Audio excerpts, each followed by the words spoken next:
This is an exciting day here at the Story House in Nashville. The only thing that would make it more exciting if he was here in the flesh. But I'll take what I can get when it comes to the great Max Lucado. Max, welcome back to the Matthew West podcast. I am so honored to always have the chance to connect with you. How you doing today, my brother?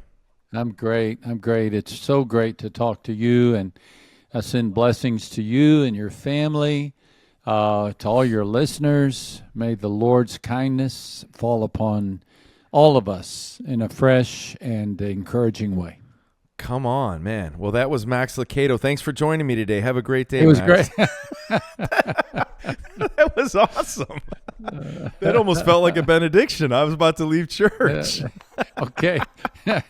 Better take an offering first. Hey, tell me how your family's doing real quick. I want to hear, are you enjoying life as what do they call you? Grandpa or Papa Max? My grandkids call me Papa Max. Papa Max. And I yes, like that. I'm loving that. We have four.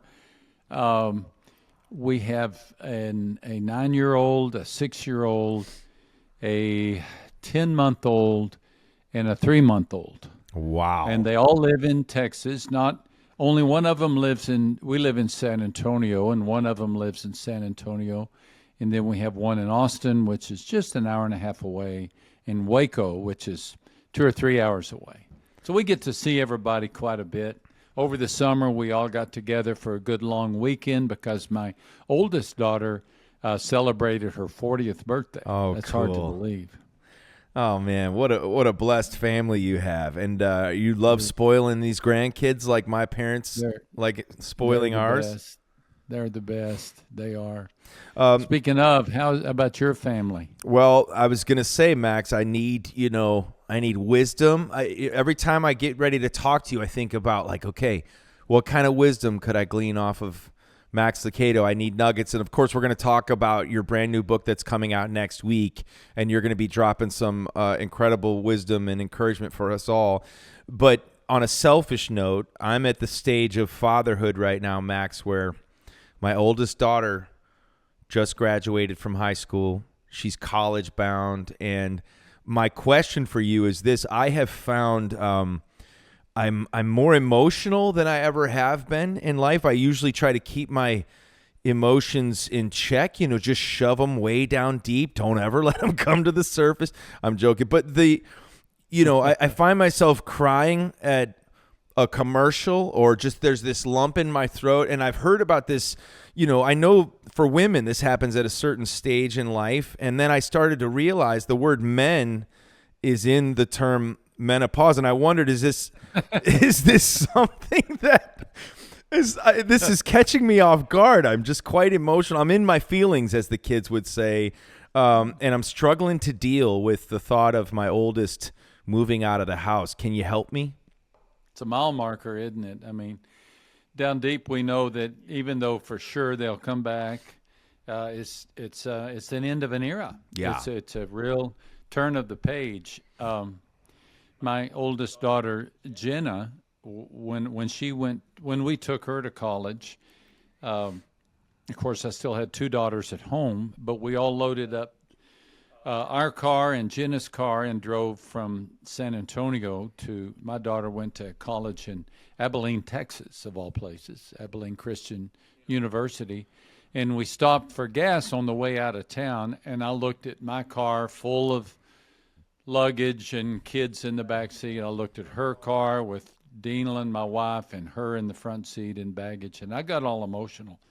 We were gassing up my car, and I got so choked up that I just got in the car and started driving off, and I'd forgotten to take the nozzle out of the car. I heard this clink, clink, clink.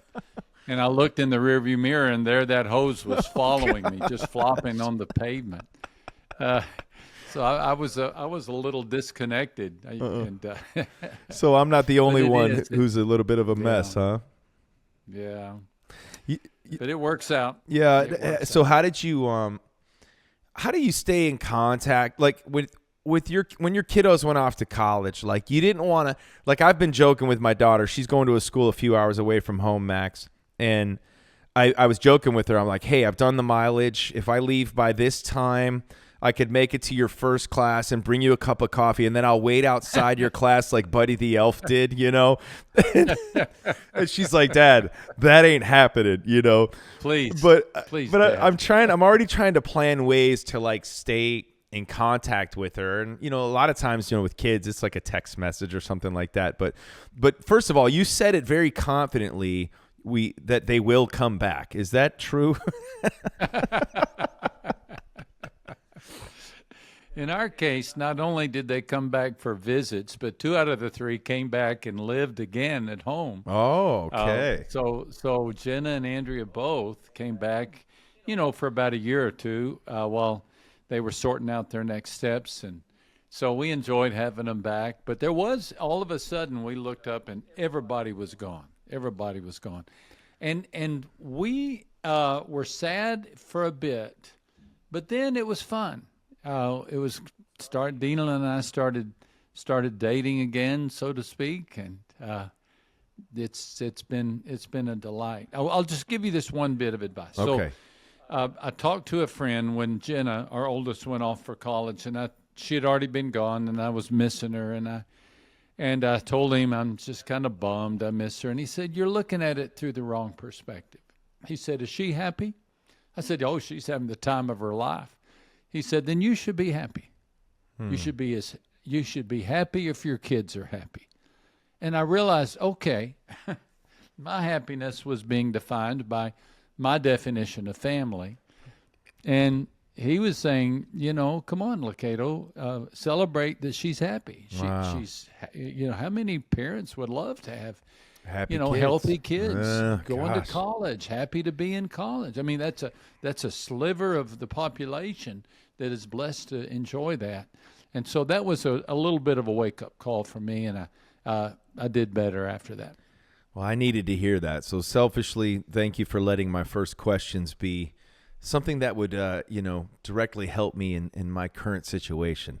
I know you're always good for that. You can send me a bill for the therapy that you give me, Max. I am so excited. I'm always excited when I hear a new Max Lucado book is coming out, but I'm also expectant because you're a machine, Max.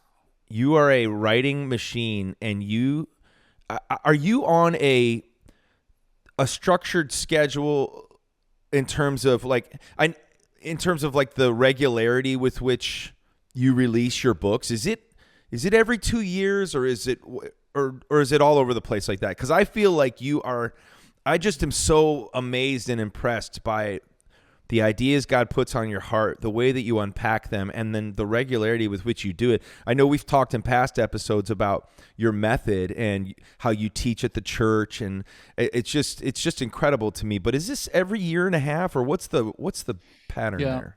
It's every year. I release a book every August or September, depending upon the publisher. I preach it first at the church, and that gives me a great opportunity, number one, to minister to the church, but number two, to kind of test the material. You can tell what works and what doesn't. And so I'll typically preach it during the fall, turn it into a book in the spring, and then it'll release either that August. Sometimes we flip-flop and hold off till a year later. Sometimes, but there's always one in the pipeline for the following August, September. So really, there's only 3 things that are certain in life: death, taxes, and a Max Lucado book in the fall. Right? That's incredible. Well, I love every single one of them.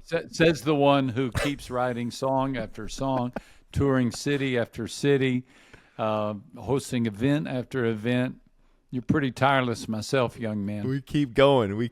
I was telling you my tip about backyard business. Like the next time you have a day, I don't know how you lay out your schedule. I know your writing schedule is intense. I'm not sure if this would apply to your book writing, but in the summer I've been turning my meeting days into I turn the camera off on the Zoom and I just walk in circles in my backyard. And the other day it was 18,000 steps. So, maybe you can write your book as you walk around your yard like Forrest Gump or something. That's a lot of steps. That's a lot of steps. So these are the words of Max Lucado. We are all headed somewhere.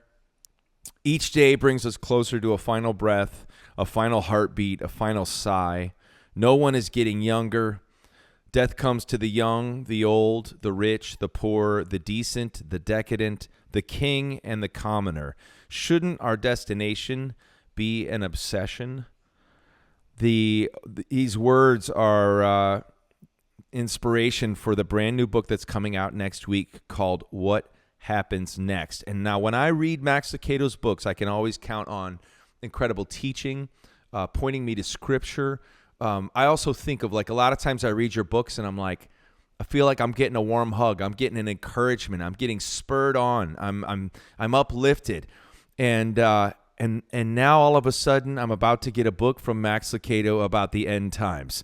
And one of the scariest at times, what people might think is one of the scariest things to be talking about. So Max Lucado, I'm so excited to talk to you about the heart behind this new book, What Happens Next, and why our destination should be an obsession. What is it that led you to this concept, to unpack this right now in our world? What's the inspiration for this book about the topic of the end times?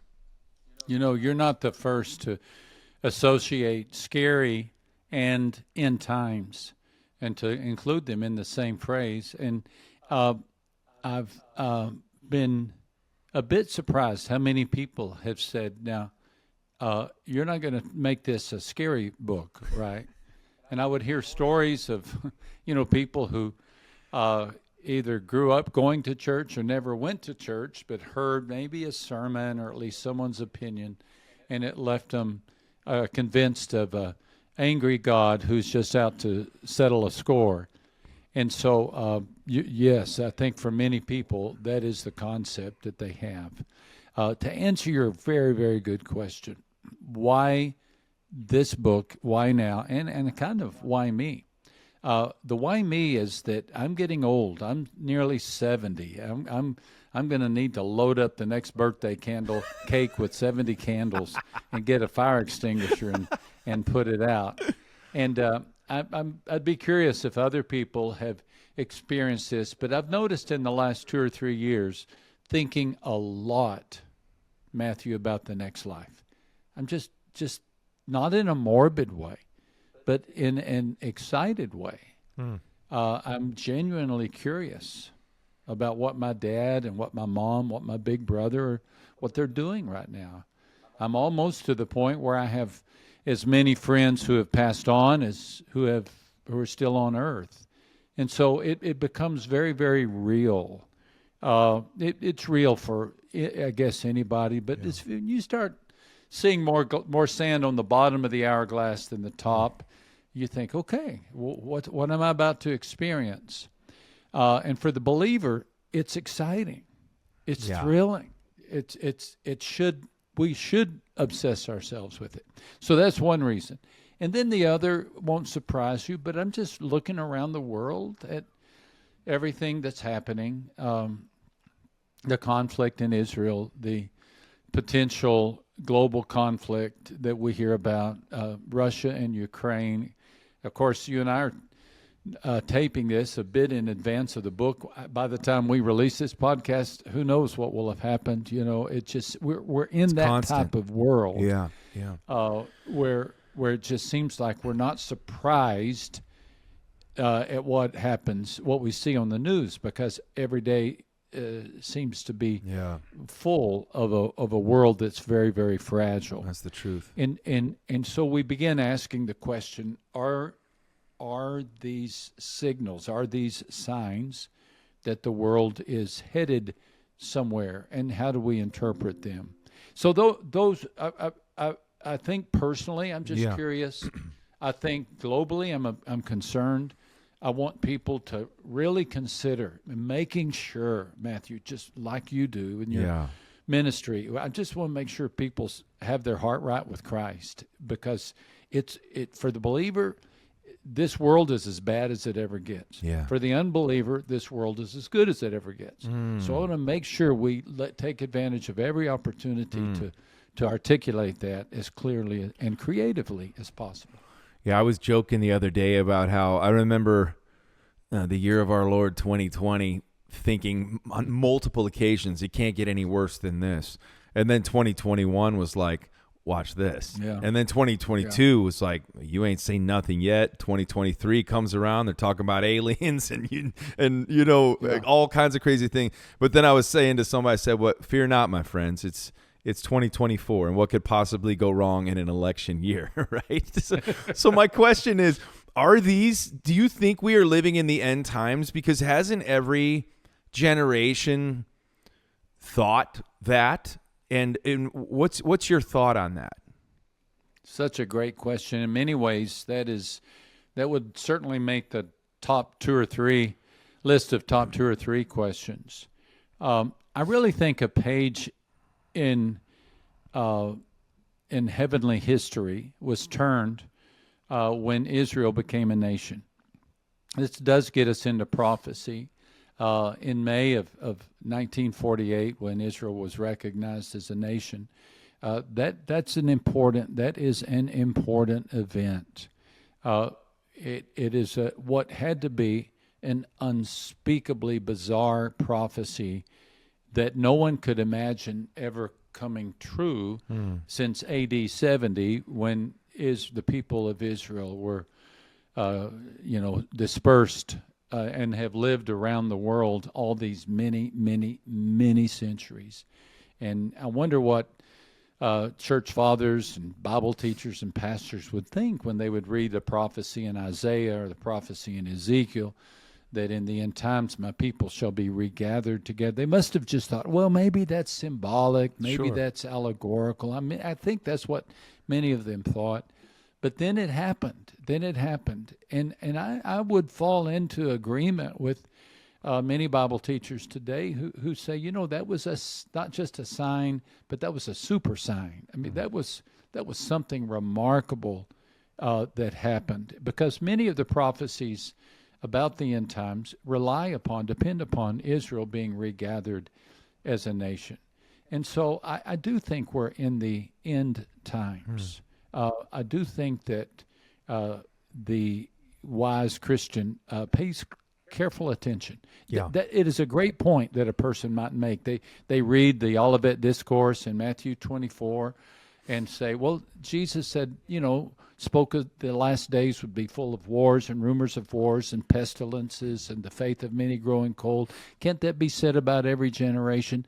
And the answer is absolutely yes, that can be said about every generation. But what sets the recent history apart from any other era in history is the resettlement of Israel. Again, to be clear, no one knows the day, no one knows the hour. But that particular sign does say, okay, in these last days, what Jesus said, we will begin to see birth pains. These signs will come like birth pains, which is, increasing in intensity, increasing in frequency. I think that is enough to cause us to say we need to be looking toward the skies and giving some serious thought to this. And if I can just add real quickly, I know I'm rambling. No, this is great. I think this is comforting news. I think this is comforting news. Jesus said, when you see these things begin to happen, lift up your eyes, he said through the Gospel of Luke. Your redemption draws near. Yeah. So he didn't say, when you see these things happen, look to the ground and freak out. Shudder in fear, He said, okay, everybody else is going to face it with fear, but you're going to face these days with faith. Lift up your eyes. And so we can have hope because we know that our good God will protect us in these final days. Because as you said, it was for the non-believer, this is as good as it gets, and for the follower of Christ, this is as bad as it gets. Is that right? Yeah. Or you said it more eloquently than that. But no, I think it's funny. I was thinking about how many times religious leaders have attempted to predict what the Bible literally says, no man knows the day or the hour. But I mean, you've seen these notorious predictions, right? One that sticks out in memory, Max, was there was, I forget the date, but there were several that were certain. This is the day that the Lord's coming back. And I happened to be doing an event with Billy Graham's grandson that day, Will. And I'll never forget, we were in the Jersey Shores at this old pavilion where they'd done like tent revivals for years, and we were doing a big outreach, and we were Will and I were standing there like, is this the day? You know what I mean? It was just the craziest thing. And so the band and I played REM's "It's the End of the World as We Know It." But it was, why do you think so many people still attempt to predict the date of the rapture? And does that just speak to the fascination that people have? And why do we ignore that scripture that no man knows the day or the hour? I think that end times study, or the study of prophecy, is the Wild West, or it's the Serengeti, the jungle of theology. Interesting. It's full of numbers, it's full of animals, it's full of symbols. Yeah. And it can attract people who are a bit wild-eyed and fanatical. It also attracts some very wonderful, serious Bible students. But it can attract a certain breed of Bible student that in which a teacher who might like to appear like they've cracked a code, that others have not, and so it attracts that person because it is the unknown, right? It is the unknown, and so it's a temptation for a person to say, "Hey, I know when it's going to be," and like you said, no one knows the day, no one knows the hour. So if anybody does say a day or an hour, you can be sure Christ is not coming then. Because no one knows. Yeah, exactly. That's the one day. Yeah, one day he's not coming. I love what you said about Israel and the recent events taking place in Israel. What do you? Are those a continuance of the settling of Israel? Like, what would you have to say about what's recently taken place? Well, I guess since the October 7th attack by Hamas. What does that speak to you about the continuance of the end times? Yeah, the role of Israel in the end times is a very important question, namely because several prophecies, and the best known is Ezekiel 38 and 39, tell us that in the end times, Israel will be surrounded by enemies, and that's It is right now. There we are. Not only geographically, but globally. There's this odd strain. This anti-Israel rhetoric. Anti-Semitism that's nothing short of demonic. I mean, there's no. Why aren't people protesting against Russia? If we're talking about nations oppressing other nations, but people are protesting against Israel. Now, I'll just say what's happening in Israel is horrible. It's many innocent people, blameless people are getting killed. So there's no winner here, right? But to be anti-Semitic is a sign of an influence that has been around since the Amalekites back in the days of Moses, since the days of Haman, in the days of Esther, and so this is it's a strain that has no ideology. It's just this eerie, dark hatred of the Jews, which to me only confirms that they have a special place. God has a special place for the Jews. Amen. Of course, Jesus, our Savior, was Jewish. We have the church because of Jewish apostles. We have Scripture because of Jewish writers. And I think in the end times, I'm convinced that in the end times, and if you want to dig into the tribulation later, we can dig in. But the Jews will have a very special role in the last of the last days.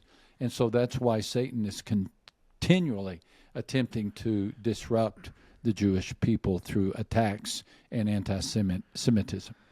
I think that's an important point, and it's something that's turned my thoughts towards the end times even more as I've watched, the anti-Semitic rhetoric. I was in New York not long ago, and these big, right at the height of all these big protests, and it was just people chanting death to the Jews. I'm like, what? I could not believe my eyes and my ears. And I attended an event here in Nashville with Netanyahu's brother, who is an ambassador. He came and spoke to a group of people and just kind of opened our eyes even further to just the hatred towards Israel that exists. And sometimes you live in your little bubble, and of course you'd have to be under a rock to be ignorant to what's taking place now. But so speaking of to the person who lives in fear of the rapture or this end times teaching, it's funny, as a kid, I was thinking about my own experience as a child growing up and learning scripture and becoming a follower of Christ, and then diving into Revelation. And but one of the things, when I think of the scary component, I think of how many times I got saved watching A Thief in the Night, which was like the original Left Behind. And it was presented. Did you ever watch that? It was like a 70s film. I may be the only person who goes to church who never saw that. I don't know how I never did. Oh, Max, you got to see it. But it's a 70s film, and one lady is making breakfast, and then the next scene, the butter is burning in the pan and she's gone. And one scene, a guy's mowing his lawn, and the next scene, the lawnmower's just running amok without, and then just chaos breaks out. And I just remember this fear and then there was this haunting song by, what's his name? One of the great early gospel singers. And it was in D minor, which is the saddest of all keys. And it was the sun has come and you've been left behind. It was this really dark. I'm telling you, man, I got... It wasn't Carmen, was it? No, who it was Paul. Oh, shoot. I need fact checkers. Ashley, can you look it up? It's called Left Behind. He was Ashley from my team can look it up. But it's... It was this and I think DC Talk remade it one time. It was dark. Really? But I gotta tell you, Max, one time I came home from school and the front door of our house was open, and the garage door was open, and my parents' car was there, but nobody was home, and something just hit me. And we lived behind our church, and there was a field, a back 40 that separated the house from the church. Man, I was convinced that I had been left behind, and I ran through the fields shouting, "Mom, Dad," going into my parents' church, screaming for my mom and my dad, and it looked like a ghost town. All of a sudden, Max, I hear my mom go, "Hey, Matthew, we're in here." And she saw the look on my face. She's like, "What's wrong?" And I was like, "Oh, nothing. I'm good. I'm good." I went right into that sanctuary and I hit my knees and repented for whatever 12-year-old me was sorry for. Whatever thing you might have done. So, I mean, our good friend Greg Laurie tells about when he first got into ministry, and he was doing some teaching on end times, and he and Kathy were in bed, and they started talking about the rapture and talking about the scriptures that say 2 people will be in bed, one will be taken, one will be left behind. And he said, and this, Greg, so this is exactly something he would do. He said, Kathy started thinking and processing it out loud, and she didn't know it, but I rolled over out of the bed and got down on the floor. And I heard her go, Greg.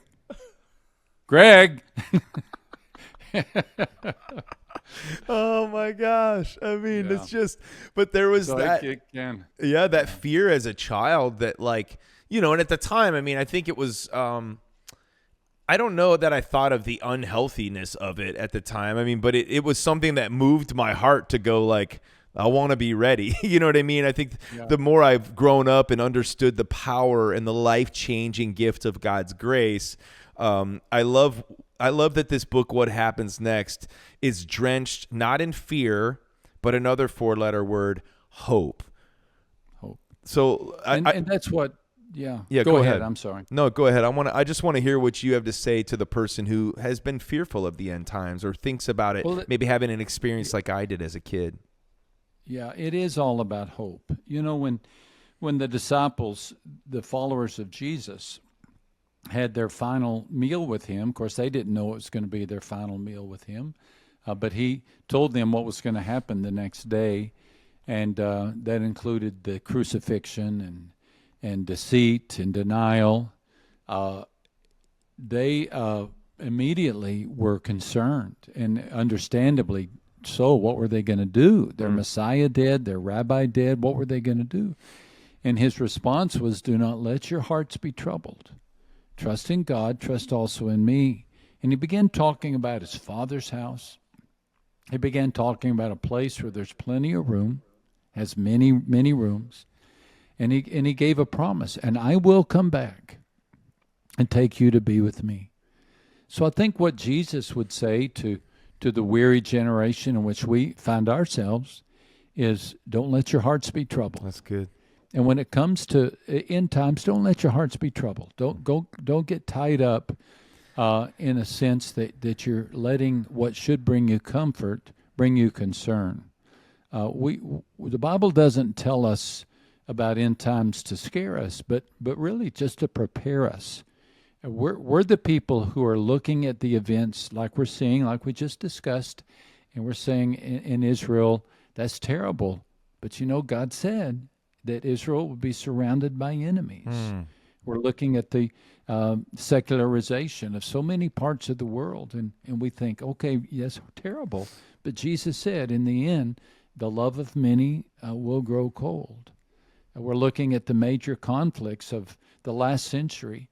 More people died in war in the last century than every other century combined. And that's terrible, but Jesus said in the end there'll be wars and rumors of war. So we don't like what we're seeing, but we're not overwhelmed by what we're seeing because we trust, because Jesus has said, now you keep looking. These are birth pains. These are signs that the end is drawing near. So I'm sorry to anybody who may have heard messages about the rapture or about eternity or about eternal punishment. I'm sorry that those messages have been used to badger or belittle or bewilder people. That's not their intent.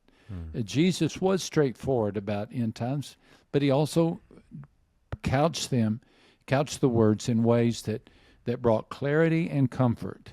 And that's what I pray we can do these days as we're living in such confusing times. What did Billy Graham said something? I actually wrote a song about it the other day called "Last Page of the Bible," and he just said it in a very down home sort of way. I've read the last page of the Bible.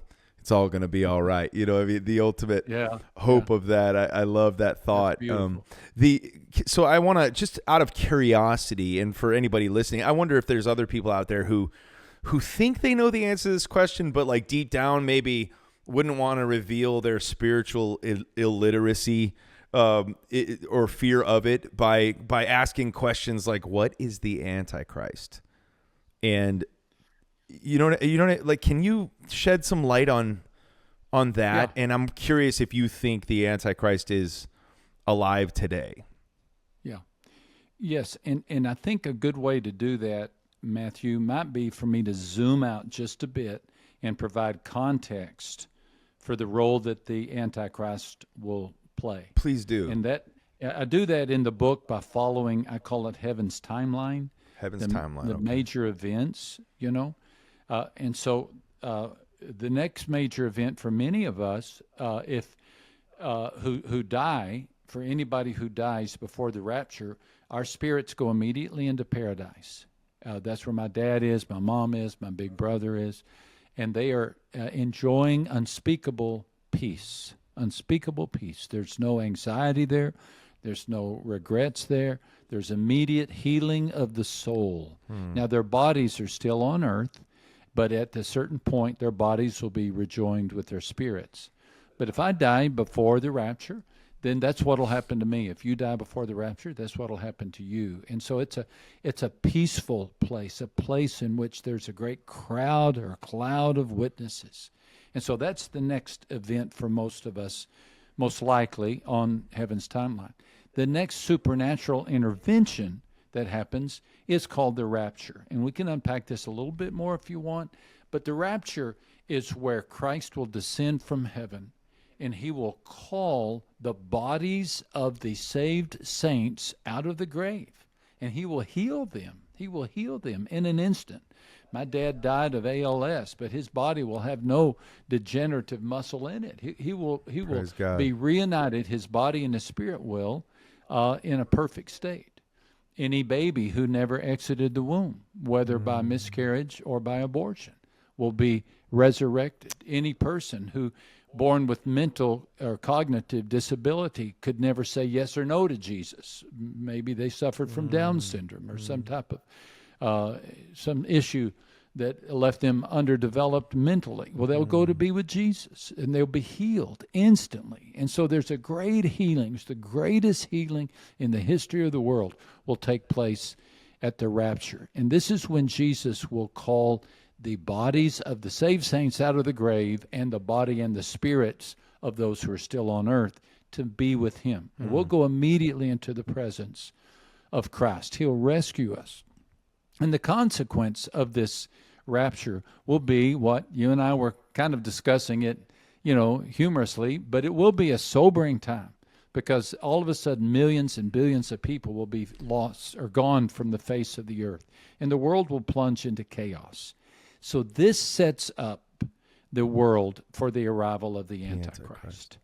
Now, I'm often asked, Max, do you think the Antichrist is on the planet today?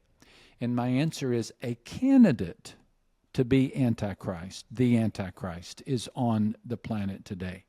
Here's why. The Antichrist is the proxy of Satan during the time of the tribulation. He will do the work of Satan. Satan will enter him, just like Satan entered Judas the night before the crucifixion. But Satan does not know when the rapture will take place. He is not omniscient. And so he is waiting for the rapture to take place before he embodies the Antichrist. Okay. So since he doesn't know it, I believe he has had a candidate in every generation of what we call the church age, everything since the ascension of Christ. And so at that point, though, that's fascinating. When the church is raptured, the Antichrist is demonized. He receives the presence of the devil inside him, and then he becomes the mouthpiece for Satan. He's got great eloquence. He's a great orator. And he somehow unites this fractured world and brings people together. He makes promises, results in a temporary peace, time of peace. But midway through this 7-year period of peace, he breaks his promises. He demands to be worshiped. And that's when real severe tribulation begins to happen. So your question, I needed to give that context. No, that's much needed. The Antichrist alive today. He is, but he is not quite the proxy of the devil that he will be once the church is taken out of the way. So the Antichrist is not revealed until after the rapture takes place? Absolutely. That's the right answer. So we won't know the answer. Yes. We won't know him. Okay. We won't know him. We'll never be under threat by him. And sometimes I'm not quite sure what people in paradise perceive about what's happening right now on earth, Yeah, is there any awareness of it? It's a beautiful passage to me, but I don't think they're troubled by what they see. Otherwise, it wouldn't be paradise. Well said, and I'm looking forward to that day. That's amazing. That's super helpful. I don't think just even that part about when the Antichrist would be revealed after the rapture. Just even that sequence of events, I think is helpful for me and probably helpful for some who are listening to this. What would you say to the skeptic or the person who's not familiar with the Bible and listening to you talk right now and pondering, end times theology? What is your message to that person? I would say, number one, what God promised in the beginning, he will achieve in the end. He knows the end from the beginning, and he declares the end from the beginning. And the beginning is the Garden of Eden, the perfect paradise with perfect people in perfect harmony with nature, with one another, and with God. What God declared in the beginning, he will see in the end. Adam and Eve did not keep their part of the promise, but that doesn't mean God broke his promise. He doesn't break promises. So he will have his garden. And so to somebody who says this is all so confusing, it's too much, you're taking me into these books like Daniel, Ezekiel, Revelation, I get lost in them, and I say, hold on just a second, hold on. The greatest book of prophecy is the book of Genesis. And it's just a picture of what's going to happen in the end times, because in the 1,000-year reign of Christ and also in our eternal state in heaven, we will reign with Christ. And over and over that promise is made. Well done, good and faithful servant. You've been faithful over a few things. Come, and I will place you as a ruler over many. So just as Adam and Eve were called to rule over creation and subdue it, so we will rule over a perfect paradise and be in charge of it, be responsible for it. We'll do that first in the 1,000-year reign of Christ. We'll do that then forever in the perfect paradise of our heavenly state. So if you find the teachings of end times a bit overwhelming, I get it. It can be challenging, but don't let it take your hope away. Just go to the Garden of Eden. Start right there and meditate on what is promised to God's people, because nobody believes in you more than God does. Yeah, so the beginning tells the story of the end. Like I don't think I've connected that or thought of it in that way, that when I think of the end times chapters in the Bible, I don't readily go, oh, I'm going to go read about the garden. I mean, that's a beautiful thought. And, sometimes I feel guilty, Max, too, of there's so many different songs that say, country songs too, like, Lord, I want to go to heaven, but I don't want to go yet. You know what I mean? I don't want to go tonight. You know what I mean?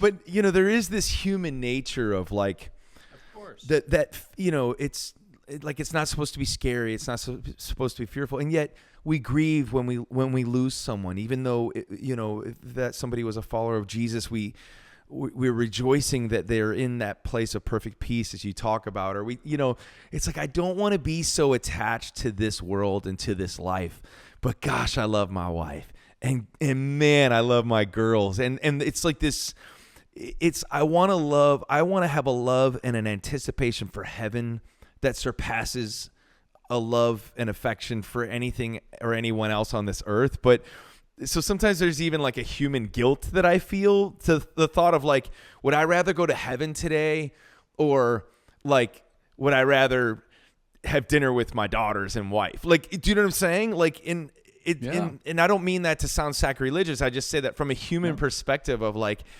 I'm imagining heaven is amazing, but sometimes I feel like I'm so focused on the best that this life can get. And I don't know. I don't even know how to finish that question. There are many things that you have in common with the Apostle Paul. You're both great men of God. You're both great thinkers. And he couldn't decide either. Remember that great passage in Philippians? He said, I desire to depart and be with Christ, but then I desire to stay and be with you. I am torn between the two. Ding, ding, ding. I'm torn between the two. Yeah. And his life wasn't that easy. But he felt a call. He felt a love for the churches. And finally he just said, I guess it's better that I stay and be with you. But he was wrestling. Yeah. Now keep in mind too that he was that one who was according to 1 Corinthians 12, he was taken up into the third heaven. He was taken up into paradise. So he had seen it. He had seen how wonderful it is and how wonderful it would be for him. He was conflicted. He wanted to go home, but he didn't want to leave just yet because his work wasn't finished. And Matthew, your work's not finished. Yeah. And my work's not finished. But we know the minute it is, then we'll go home. Yeah, that's beautiful. I know you've taught for so many years. You've served faithfully at your amazing church at Oak Hills in San Antonio, Texas for so many years.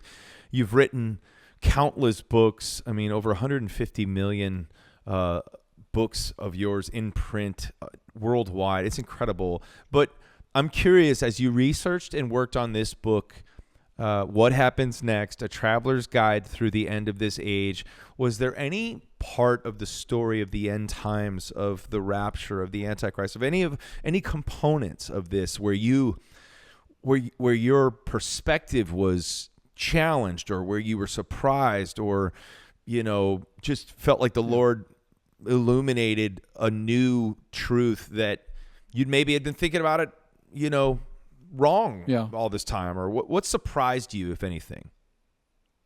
I became a Christian when I was 20. I attended a college that had a seminary, and so I decided I was going to be a pastor. So I just stayed at the college, went to the seminary, and that particular seminary and that college, to which I am eternally indebted, eternally indebted, happened to be what we call an amillennial school.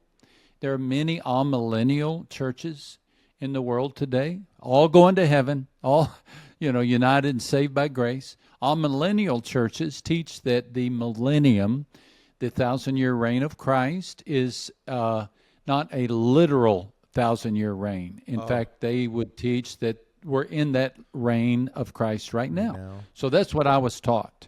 And within about 10 years of graduating from seminary, I began to think otherwise.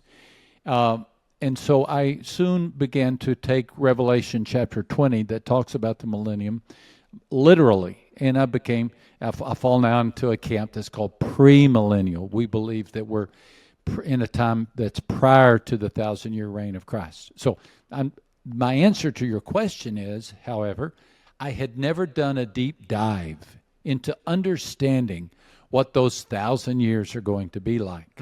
And the more I read, the more I studied, the more excited I got. It is going to be an extraordinary time in which Satan is bound, Christ is crowned, and we will reign with him on a perfect earth for 1,000 years.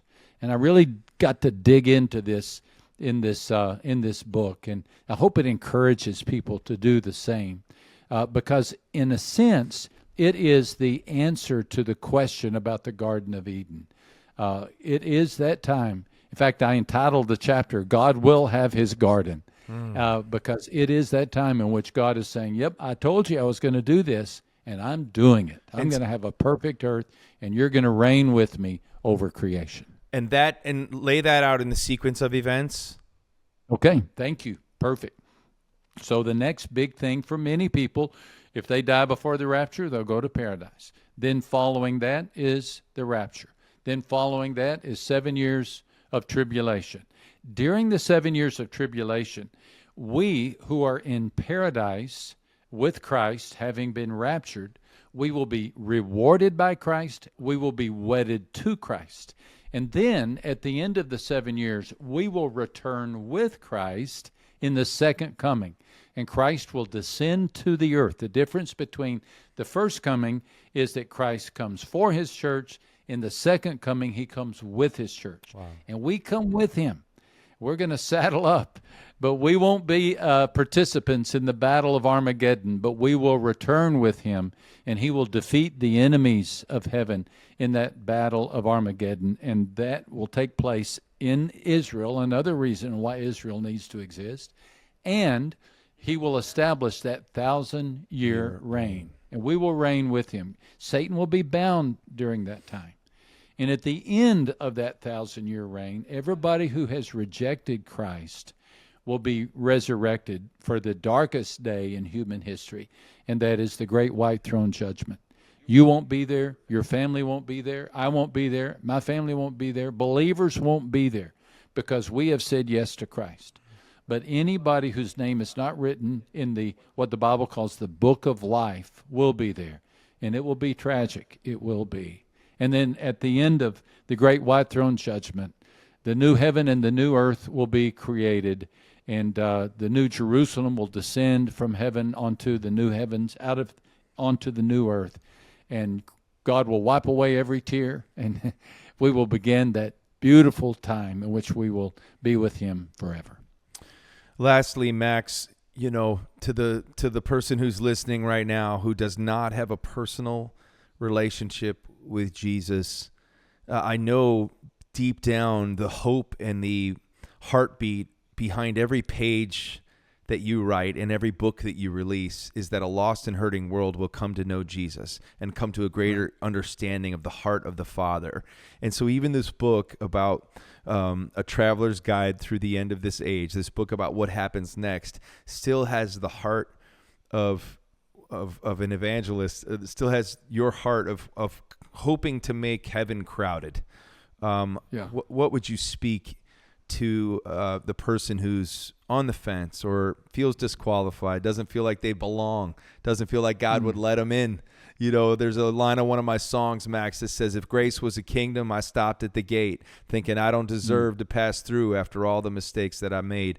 Speak to somebody who's on the fence or outside the gate, feeling like they don't belong, and what would you say to that person today? Yeah, thank you. I would say nobody believes in you more than God does. And the most insidious lie of the devil is God is against you. He's not. He is for you. In fact, this very podcast, the fact that you're listening is yet another indication that he wants you in his house. And he's done all the work. He's done the heavy lifting. You give your heart to him. He gives his home to you. It's just that simple. But he never forces anybody to come and live with him. All you need to do is say, yes, I'm a sinner. I need a Savior. Would you please forgive me? And it's really that simple. Jesus did the hard work, and he has a dream, a destiny for you that is beyond anything you can ever imagine. And really the only thing that matters in this life is if you have said yes to Jesus for the next life. And I pray, I know Matthew prays, we pray that you will do just that. Amen. You are not an exception to his acceptance. He accepts you, and he's got great vision, great dream for your life. Please say yes to him, please. Give your heart to him. He gives his home to you. Amen. Max Lucado, if I could have a daily conversation with you, I'd be better for it. I can't encourage you. Whenever I get to talk to you, Max, I always want to make sure whoever's listening to this podcast knows not just about your latest book, but, you know, it's like, go read them all, because there is just wisdom and truth and hope in every page that the Lord has inspired you to write. This latest book, What Happens Next? A Traveler's Guide Through the End of This Age. I couldn't think of anybody better to be our travel guide than you. Thank you, Max. Thank you, Matthew. Give my love to your family, and I look forward to seeing you again soon. All right, my brother. Appreciate you.